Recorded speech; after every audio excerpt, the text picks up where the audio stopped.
अश्वपंची जिनका विषय द्रव्य गुण पर्याय। इसके बाद तैयार है ना?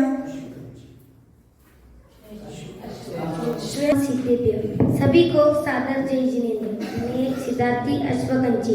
आज की इस गोष्ठी में मेरा विषय है द्रव्य गुण और पर्याय। क्या विश्व का कभी नाश हो सकता है? विश्व तो अच्छा द्रव्यों का समूह का करते हैं और द्रव्य का कभी नाश नहीं होता, सिर्फ पर्याय पलटते। गुणों के समूह को द्रव्य करते। और मंदिर जी में सूत्र जी के प्रवचन में सुना था कि गुण पर्याय व द्रव्य, इसका मतलब है द्रव्य गुण और पर्यायवान होते हैं। गुणों के प्रति कार्य को पर्याय कहते। इसका दूसरा परिभाषा भी है, गुणों के परिणामन को पर्याय कहते। जो द्रव्य संपूर्ण भागों में और उसकी संपूर्ण अवस्था में रहता है उसे गुण कहते, जिसे ज्ञान में कहा जाता है।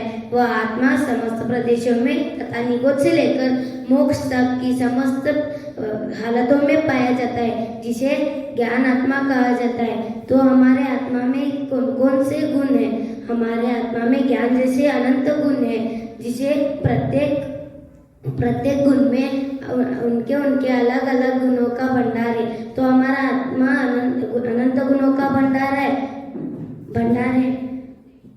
थोड़ी है हमारा आत्मा अलग और गुण उसमें भरे हो, उसे भंडार कहते हैं। क्या आप बोलते हो? क्या आप सुन सकते हो? क्या वो अनंत गुण गिनाए जा सकते हैं? नहीं। गुणों के दो प्रकार के भेद है, एक सामान्य और एक विशेष। जो द्रव्य सब द्रव्य में रहता है उसे सामान्य गुण कहते। जो गुण सब द्रव्य में न रहकर अपने अपने द्रव्य में रहते उसे विशेष गुण कहते।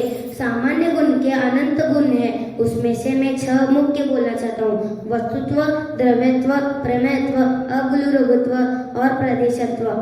ज्ञान हमारा आत्मा है और इसका कभी नाश नहीं हो सकता। अज्ञान और राग द्वेष का अभाव और विपरीत है।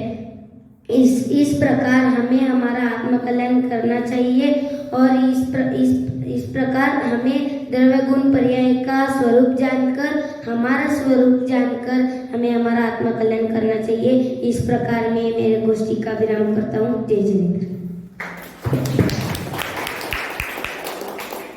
धन्यवाद भाई।